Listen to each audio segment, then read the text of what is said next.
Assalamualaikum warahmatullahi wabarakatuh.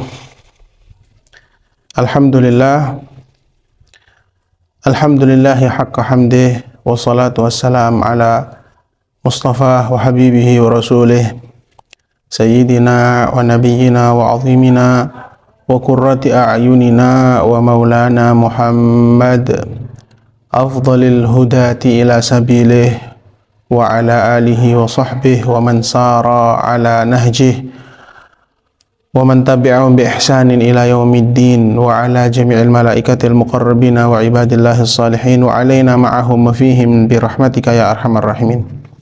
Amma ba'du. Alhamdulillah, para pemirsa channel MZT Malang Raya atau channel Maziltu Thaliban Malang Raya yang dirahmati oleh Allah, semoga senantiasa melalui kajian-kajian ini kita terus mendapatkan ilmu-ilmu yang berkah dan manfaat. Amin ya rabbal alamin. Di dalam kajian kitab Durusus Sirah An-Nabawiyah lil Habib Hadi bin Ahmad bin Abdullah Al-Haddar yang kita kaji spesial bulan Maulid ini, alhamdulillah, di pembahasan yang lalu kita membahas tentang nasab mulia Nabi Muhammad SAW yang sudah kita baca dan sudah kita ketahui bahwa nasab beliau melalui jalur ayah, yaitu Abdullah bin Abdul Muttalib bin Hashim bin Abd Manaf bin Qusay bin Hakim. Ya, kita berusaha untuk mengkampanyekan nama Hakim dari kakek Nabi SAW yang sudah tersohor dengan sebutan Kilab. Memang nama beliau tersohor dengan ucapan Kilab. Sudah kita sebutkan alasannya di pertemuan yang lalu, di episode yang lalu. Dan Hakim ini adalah nama asli beliau. Itu berjumpa nasabnya Nabi dari ayah, dari jalur ayah, dengan nasab Nabi dari jalur ibu, berjumpa di kakeknya yang bernama Hakim tadi itu, atau Kilab. Kalau ibunda Nabi Aminah bintu Wahab bintu Wahab bin Abd Manaf bin Zuhra bin Kilab, seperti itu. Oke. Ya, sekarang kita membahas tentang beberapa sekelumit tentang keadaan-keadaan Nabi SAW atau kabar-kabar berita tentang Nabi SAW di masa kecil beliau.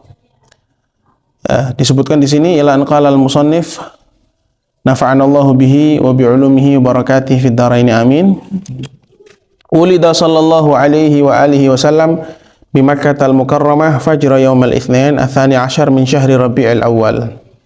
Am al-Fil al-muwafiq syahr Abril am 571 miladiyah. Naam. Nabi sallallahu alaihi wasallam dilahirkan di kota Makkah al-Mukarramah. Nabi sallallahu alaihi wasallam dilahirkan di kota Makkah al-Mukarramah. Ini menjadi pengetahuan dasar kita tentang Nabi. Layaknya kita sebagai umat Nabi SAW, khususnya di bulan Maulid ini, yang kita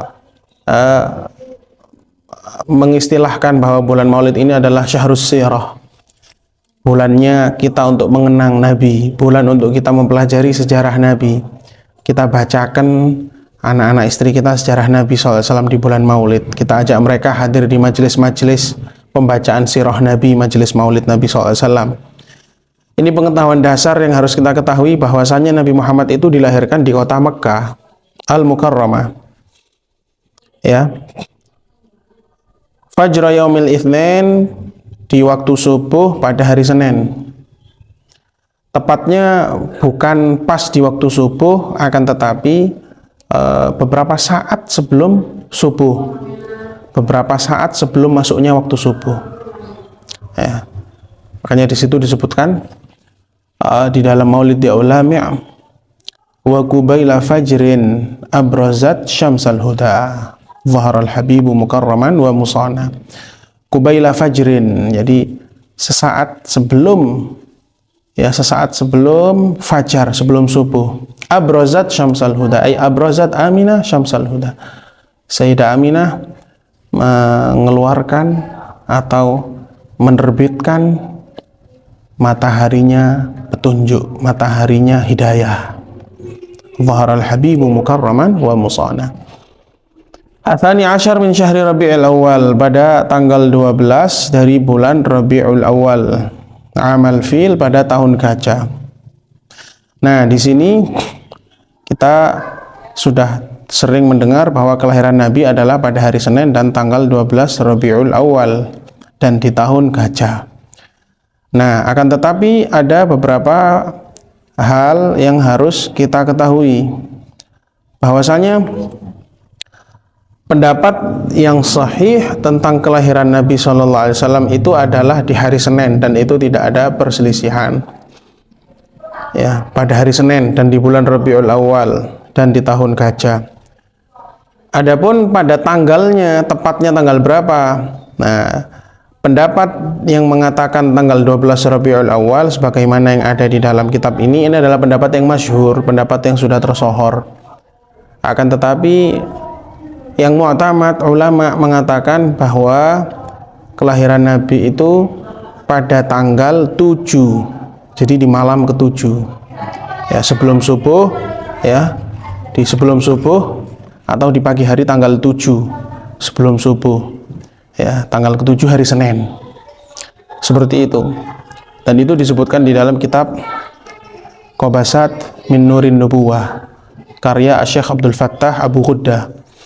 Dan juga pernah kami dengarkan dari keterangan para guru bahwasanya memang ketika kita merujuk bahwasanya hari lahirnya Nabi itu tanggal 12 Rabiul Awal, maka diteliti di tanggal 12 Rabiul Awal pada tahun tersebut itu bukan tepat pada hari Senin, sedangkan yang pendapat yang pastinya beliau itu lahir di hari Seninnya, sedangkan tanggalnya masih berselisih. Cuman ini pengetahuan saja, ya, ini hanya sekedar kita mengambil maklumat, ya, tapi kita boleh saja mengambil pendapat bahwa Rasulullah lahirnya di tanggal ke-12 bulan Rabiul Awal, ataupun kalaupun kita mau memperingati hari kelahiran Nabi pas di tanggal 12 Rabiul Awalnya, ya, itu boleh, ataupun pas di tanggal 7-nya itu boleh, pas di tanggal 1 Rabiul Awal boleh, pas di tanggal terakhir, bahkan di setiap hari pun boleh kita peringati Maulid Nabi SAW, karena ini adalah ibarat tentang peluapan ekspresi kegembiraan kita kepada Nabi Muhammad SAW. Naam. Wa awwalu man arda'athu, atau di sini disebutkan tanggal 12 Rabiul Awal itu pada tahun gajah yang sudah tersohor, sudah terkenal bahwasanya di tahun tersebut ada peristiwa ingin merusak, ingin Ka'bah itu dirobohkan oleh pasukannya Abraha, seorang raja dari Habasyah yang ingin merobohkan, waktu itu ingin merobohkan Ka'bah, ya. Dia punya inisiatif yang buruk, inisiatif yang negatif. Kenapa kok orang-orang itu mendatangi Ka'bah, mulai dari nabi-nabi terdahulu kok mendatangi Ka'bah, kok tidak mereka ke tempat yang lain? Akhirnya dia punya inisiatif, gimana caranya. Panjang ceritanya, singkat ceritanya adalah sehingga dia hasud, iri, ya, dengan Ka'bah tersebut, ya. Dia ingin menghancurkan Ka'bah tersebut, sehingga terjadilah peristiwa yang sangat besar yang Allah catatkan sejarah tersebut di dalam Al-Qur'an, di dalam surat Al-Fil. Ya. Itu bertepat kalau tanggal Masehinya, kelahirannya Nabi itu kalau Masehinya tahunnya itu pada tahun bulannya bulan April, tahunnya tahun 571 Hijriah, 71 Masehi, ya. Jadi kelahirannya Nabi kalau Masehinya itu tahun 571 bulan April. Tanggalnya juga enggak disebutkan di sini. Ya, seperti itu. Kemudian wa awwalu man arda'athu sallallahu alaihi wasallam ummuhu, yang pertama kali menyusui Nabi adalah ibunda beliau, Sayyidatuna Aminah. Ini sekarang membahas tentang beberapa orang yang pernah menyusui Nabi, yang menjadi ibu susuannya Nabi, al-um fir radha'ah. Yang pertama kali menyusui Nabi SAW adalah ibunda beliau, Sayyidatuna Aminah, ya, ibu kandung beliau. Ya. Tsumma Thuwaibah al-Aslamiyah, kemudian Thuwaibah al-Aslamiyah. Thuwaibah al-Aslamiyah ini juga pernah menyusui Nabi dan merawat Nabi sebentar. Beliau adalah budak daripada Abu Lahab, ya. Abu Lahab paman Nabi yang ketika di usia Nabi sudah beranjak dewasa dan beliau sudah diangkat menjadi Nabi, tapi Allah bertakdir lain. Abu Lahab tidak tidak beriman, bahkan memusuhi Nabi. Akan tetapi di awal-awal ketika Nabi lahir, ya, Thuwaibah al-Aslamiyah ini datang kepada Abu Lahab mengatakan, wahai tuanku, wahai majikanku, ada kabar gembira. Apa kabar gembira tersebut? Wahai Thuwaibah al-Aslamiyah, kabar gembira adalah bahwasanya Aminah telah melahirkan. Ya. Kenapa kok dikasih kabar gembira? Karena Abu Lahab ini saudara daripada ayahnya Nabi, Abdullah. Aminah telah melahirkan. Jadi anaknya saudaramu sudah lahir.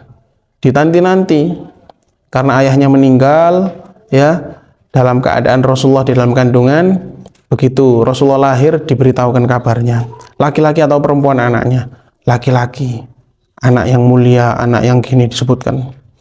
Akhirnya saking senangnya Abu Lahab, Thuwaibah al-Aslamiyah ini dibebaskan, ya, dari perbudakan, ya, dari ikatan perbudakan. Dan beliau ini termasuk yang menyusui Nabi, ya, jariyatu ammihi Abi Lahab, ya, budak daripada budaknya pamannya Nabi yaitu Abu Lahab. Tsumma Halimah bintu Abi Dzu'aib As-Sa'diyah. Kemudian Halimah bintu Abi Dzu'aib As-Sa'diyah ini juga yang menyusui Nabi SAW. Dan ini yang dikenal di kitab-kitab sejarah, ibu susuannya Nabi adalah Sayyidatuna Halimah As-Sa'diyah. Wa aqama ma'aha fi badiyati Bani Sa'ad. Dan Sayyidah Halimah ini, ya, membawa Nabi ke kampungnya dan Nabi tinggal bersama Sayyidah Halimah Sa'diyah di kampung namanya Badiyah Bani Sa'ad, kampung suku Bani Sa'ad, hatta atama arba'a sinin, sampai 4 tahun bersama Sayyidah Halimah Sa'diyah di kampungnya Sayyidah Halimah Sa'diyah. Seperti itu. Ya, tsumma a'adathu ila ummihi ba'da an syahadatil katsir min barakatihi sallallahu alaihi wa alihi wasallam. Kemudian Sayyidah Halimah Sa'diyah mengembalikan Rasulullah kepada ibundanya, ya, kepada Siti Aminah, setelah Sayyidah Halimah ini menyaksikan banyak sekali kemuliaan-kemuliaan dan keberkahan-keberkahan daripada keberkahannya Nabi sallallahu alaihi wa alihi wasallam.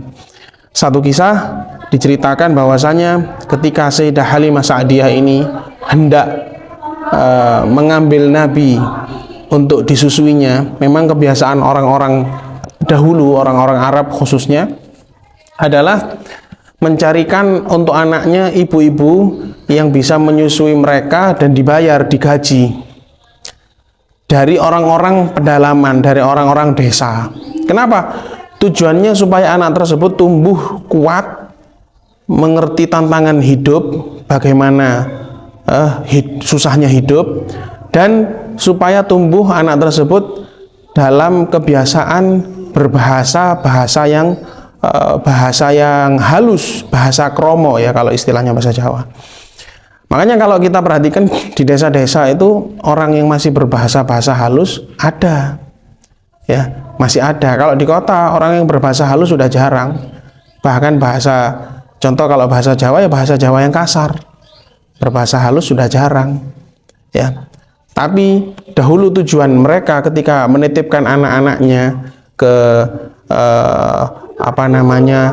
orang-orang yang menyusui, ibu-ibu yang akan menyusui anaknya dan digaji, dibayar, ya. Tujuannya seperti itu. Ketika itu Nabi SAW dalam keadaan bayi. Keluarlah rombongan dari kampung Bani Sa'ad, Badiyah Bani Sa'ad tadi itu, menuju kota Mekah, ya. Siapa saja mereka? Mereka adalah ibu-ibu yang sedang menyusui dengan suami mereka dan membawa anak-anaknya, atau mereka berangkat ke Mekah. Setelah itu tujuannya apa? Mereka ingin mencari anak-anak di kota Mekah yang minat untuk disusui, ya. Istilahnya kayak mencari kerja lah, cari pekerjaan, karena anaknya nanti disusui dan digaji sama orang tua kandung anak ini. Seperti itu, dirawat kan. Kemudian, ya, dilihat setiap kali ada orang yang menengok bayi Nabi Muhammad ini, ya, jabang bayi Nabi Muhammad ini, Rasul kita, junjungan kita, nggak ada yang minat.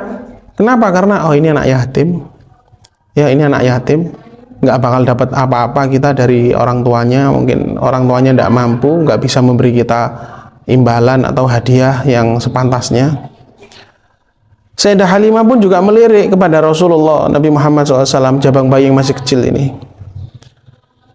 Beliau juga mikir, saya tidak dapat apa-apa nanti, saya ini hidup juga sudah susah.